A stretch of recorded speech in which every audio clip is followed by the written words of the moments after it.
Guys, so this is something that I get asked a lot, especially in my Facebook group, and it's something I've avoided kind of answering because each individual situation is different.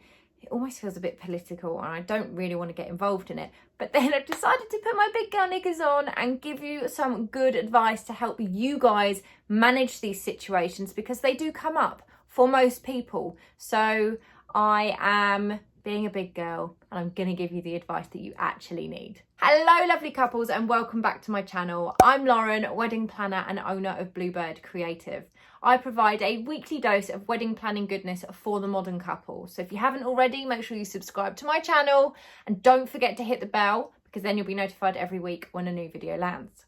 So this week we are talking about how to deal with family dramas or friendship dramas or just general wedding planning dramas with your friends and family. We don't want the drama. No more drama in my life. Okay guys, so let's start off. Let's just literally just jump straight in. Let's work out how to manage the expectations of your friends and family around you. But first of all, let's just remember that 80% of the time, I'm not going to go higher than that, 80% of the time, it comes from a good place. Okay, these people that are potentially causing the dramas, these family members, these friends that are causing the dramas, 80% of the time, it comes from a good place. They want to be involved, they want to help, they're just not going about it in the right way, and it's stressing you out 80% of the time. 20% of the time, they're usually just a bit of a pain in the bum, okay? And that is a hard one to deal with, but 80% of the time, it comes from a good place. So just try and remember that if these things do come up. But let's go back to it. So let's talk about how to manage the expectations of your friends and family. It's usually the people that have the best intentions which cause the most drama, which is just bizarre, isn't it? But they do mean well. So to manage those expectations, it's really important to have conversations right at the beginning of your planning journey. Just be open, just be honest, and tell them how you want to plan your wedding. Do you want it to just be you and your partner making the decisions, coming up with the ideas? That's absolutely fine if that's what you want to do. Do you want input from other people? Have that conversation right at the beginning so that if things do go a little bit south, then you can just say, do you remember when we had that chat at the beginning? Just want to remind you of how I feel and how I want to go about this planning process and this journey for me. And it's such an exciting new chapter and this is how I wanted it to happen. Can we just remember that that's how I want to plan my wedding? You know, and if you want people involved, then let them know that at the beginning, or see how they feel. Do they want to be involved? Ask them. If they don't want to be involved and they want to leave you to it, you're not going to get hurt later down the line feeling like they're not helping, they don't seem involved, they don't seem interested, when they never had an intention of getting involved and they thought that they'd just leave you to it and that you'd be happy doing that. So have those conversations so that you know where you stand and so that your friends and your family know where they stand. From that conversation, then decide if there are people that want to help with your planning and you want help with your planning or a little bit of advice, then I would say choose your inner circle. Only have an inner circle. You're going to get excited. You're going to want to tell a load of people what you're thinking and all your plans. But remember, if you do that, you're going to get a lot of opinions because people will not just sit there and go, oh, nice. They will tell you what they did, what they didn't do, what you should have. And even if they have got married yet or not, they'll still probably give you their opinion. So just bear that in mind. You might not want all of those opinions. So perhaps just have an inner circle of people that support you, that love you, that you know are going to be good for you during the wedding planning process, and include them in the planning. So when you're going for your bridal dress try-ons, don't take 15 people. I mean, I wouldn't take 5. I probably wouldn't take all my bridesmaids. That's just my personal opinion. When I went and did my wedding dress try-ons, I went with my best friend and I went with my sister, and I think my mum came to 1 or 2 of them. So just remember to really think about whose opinions you want involved with your wedding planning and then include them. And the other people, maybe don't include. Just let them find out on the day and enjoy the experience. The next thing to think about, and this is usually where a lot of drama comes from, it comes down to money. Are you paying for your wedding? If you are having people make contributions to your wedding, that sometimes makes them feel like they have earned a say in your wedding. I personally don't believe that that is right. If people want to gift you money to your wedding, or if they want to pay for your wedding, they should be doing it out of the goodness of their hearts, and it is not to self-serve. Okay, it shouldn't be to serve themselves so that they can have their friends at your wedding that you don't want there. Okay, it shouldn't be because they have an opinion on what you should do and what music you should have and what suppliers you should do.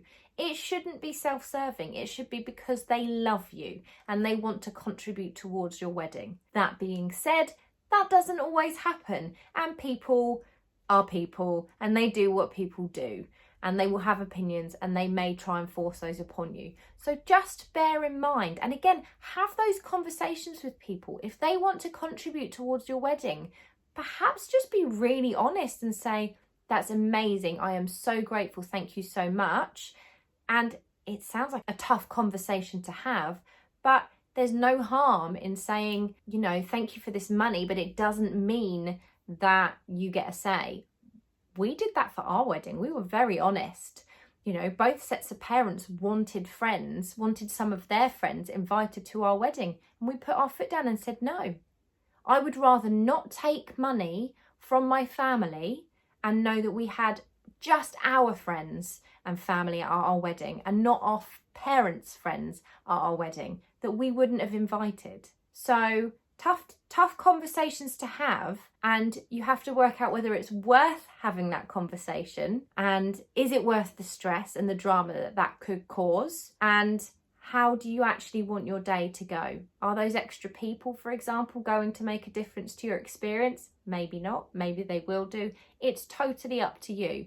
But just bear in mind that sometimes with money comes expectation. So again, conversations right at the beginning of the whole process. Set your expectations, set other people's expectations so that you know where you are right from the start before anything arises. And if it does, you point them back to the conversation that you'd had. The next area that can cause drama is actually the day itself. You may find out that your mum or your mother-in-law turns around and says, I'm going to do the wedding flowers for you. That's great, but it's actually quite a stressful job, and you really want to be enjoying the day of the wedding. You don't want to be running around getting stressed, because actually if they're running around getting stressed, you're probably going to end up getting stressed, or they're going to stress you out. So I get this a lot with my couples where they book me for on-the-day coordination because they say, my mum's going to want to be really involved. I don't want her really involved on my wedding day. I want her to enjoy the day. I want her to be with me. I don't want her to be stressing. I don't want her to be faffing.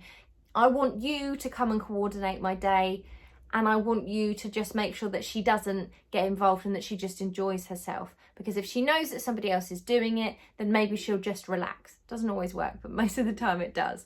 So perhaps if you are worried about something like that and you don't want that to happen, then consider an on-the-day coordinator, because that can deal and cut out some of the drama on the day of your wedding party or your family getting involved with the running of the day and the plans and feeling that they need to do jobs and keep busy on the day instead of actually just enjoying the day itself. Another thing that you can do to help minimize the drama is, as I mentioned, having conversations at the beginning of the planning process, but perhaps thinking about job roles that you can give to the people in your inner circle, or the people that you feel might be difficult, might cause drama, or perhaps just want to be so involved, but you know that it could cause a slightly unpleasant experience for you because you want to plan yourself, for example. Even though they have good intentions, it might not be what you want. So maybe you can consider a role to give them so they feel involved, but it's something that actually you don't want to do. So perhaps you need the guest accommodation sorting and travel and transport, and you're not really excited about that because you love the design and the style, so you're going to focus on that.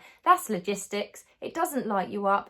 Give that job to said person to keep them busy. They then feel involved. They then feel part of the planning, but they're not stepping on your toes and getting in your way and causing more drama. So again, Have those conversations. You may find that halfway through the planning, this person has arrived out of the woodwork and they're trying to get involved. So that's where you can think, okay, do you know what, Sue? Why don't you do the transport or do the wedding guest accommodation or whatever it might be that you're not really into? Maybe it's the design that you're not into, so you'll send them off to do that. It's quite a personal thing, but you know, find a job role for them that keeps them happy and keeps them off your toes. That usually works quite nicely. Next piece of advice is just to make sure that you take breaks during your planning. Okay, now that might sound a bit odd when we're talking about how to deal with family dramas, but actually it can just feel a little bit full on. So just take breaks, you know, whether that's a week or 2 weeks out, reset, because sometimes, guys, it can all get a little bit much. It can all get on top of us. And we might be focusing in on some of the wedding planning details that are actually ridiculous.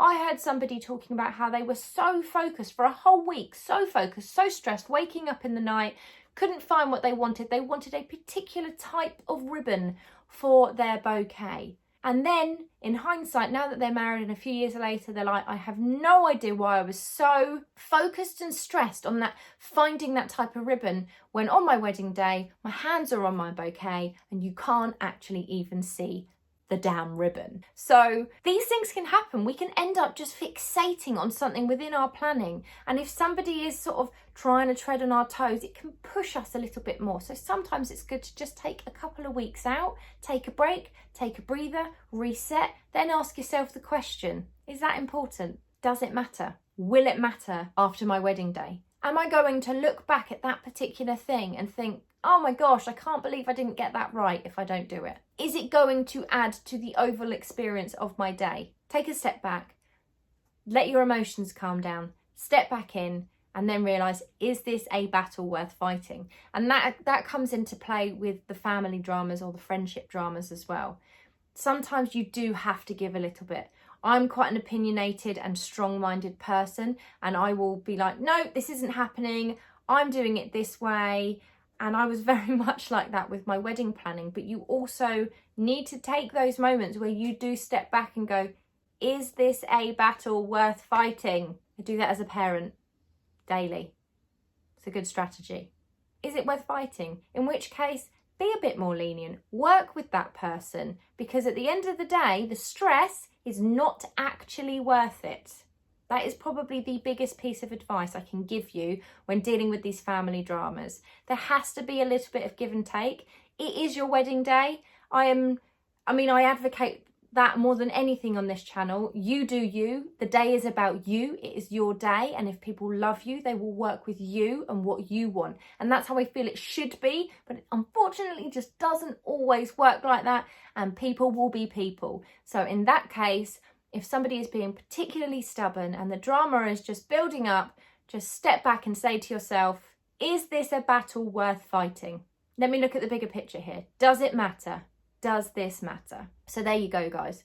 8 tips there to hopefully help with managing the dramas that can arise during your wedding planning. I really, really do hope that you find these helpful, because I know that people really do struggle in this area of their wedding planning. So I'm throwing it out there to you, and I really hope it helps. Have a fantastic week, guys, and I will be back next week with some more wedding planning goodness. See you then.